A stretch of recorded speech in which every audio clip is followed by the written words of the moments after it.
Some of you noticed this diner in my last video, and as you can see, it's kind of taken after the Branford diner, and it's painted blue. It doesn't say Branford, it's not really branded, but it's custom, kind of rocks, and what it really needs is a base. And it looks like a 652, like one of these cars in maroon. Was painted to be a diner. But anyway, I think it would look a lot better with a base. And so I took a piece of pine and planed it down to the right thickness.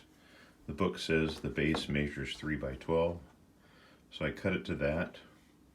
And next I'm going to cut a hole in the center for the light wires to go through. And it won't rock anymore.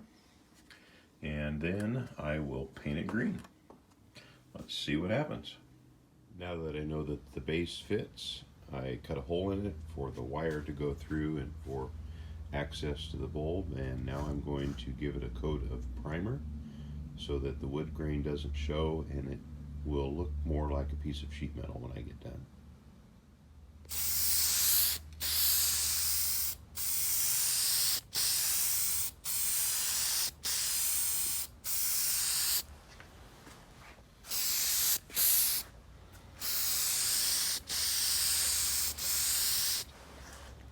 The wood grain is almost gone. The primer's dry, but the hard part is determining what color green to paint the base. I'm tempted to leave it gray because I think it will look better with the blue, but I think Flyer would have done a green, so I'm going to try a different green. This one's a John Deere green.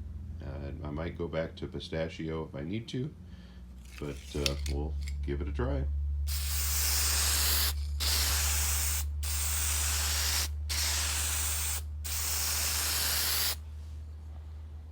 I think that looks pretty good. It's a little darker than I want, maybe a little yellower. Here's the bottom view of the base.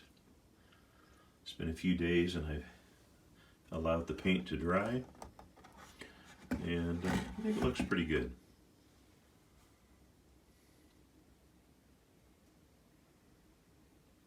I've turned the lights down just a little bit so that you can see the diner all lit up. Couple of cars parked there at the diner. It's a nice little project. Wanted to show you some cars made by a company called F&F. They're plastic.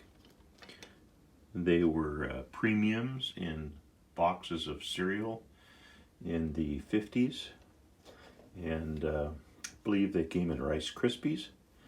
There's sedans and station wagons, convertibles. There's an ambulance, and there's a number of colors, not just red and green and blue, but there's colors like yellow and brown. But they're great little cars. They're approximately 1/64, slightly smaller than Plasticville cars. Definitely smaller than Mark's cars, but if you get a chance to pick some up, they're made by F&F, and thought you might be interested. Thanks again for watching.